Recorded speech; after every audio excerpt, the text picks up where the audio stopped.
A new report shows progress when it comes to helping military veterans experiencing homelessness. Amy Hildebrand is the CEO of Helping Veterans and Families and is here on Daybreak to talk about the numbers. Tell us about the latest statistics that you guys have found. We've got some good news to report. Last week, our community released the annual point-in-time count, which is a federal requirement to count the number of individuals experiencing homelessness in your city. And we are super excited to announce that veteran homelessness has decreased by 26% since last year. Now tell us, what do you think has led to this decrease? I think we know that the solution to homelessness is housing with supportive services, and that's what we do at HVAF every day for veterans in our community. And so you guys have seen a devastating fire.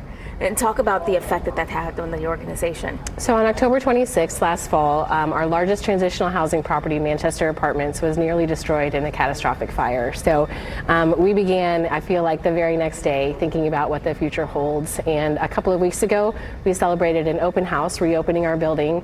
And last Monday, as part of a community-wide surge to house unsheltered veterans, we were able to move veterans back into the newly renovated Manchester Apartments. And tell us about the renovations and how the veterans feel now. It's really exciting.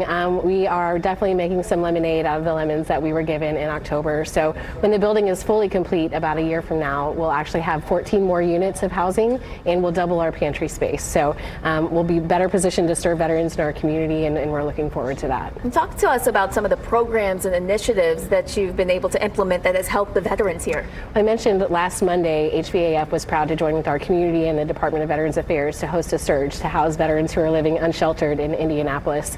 And 24 veterans were served last Monday, many of them moving into housing the same day. So we continue to have our eyes focused on our mission, which is ending veteran homelessness, and we're so grateful for our community support that helps us get that done. I know the work does not stop now. What's next for you guys?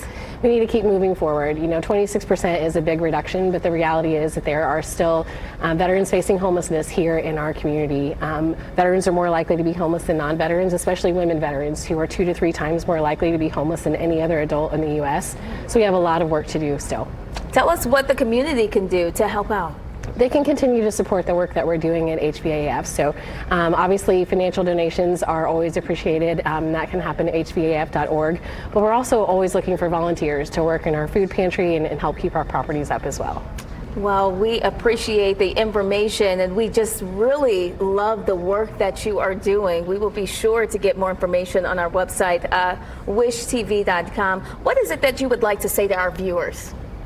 We're so grateful for the support over these last 8 months. The night of the fire, I was standing in front of our building on Pennsylvania Street wondering how we would ever come back from this. So to be just within a few months really of that happening, and veterans are already moving back in, really speaks to the support from our community, and we're so grateful to have it. Well, we appreciate you so much for stopping by. Thank and we'll you. get more information, like I said, on wishtv.com.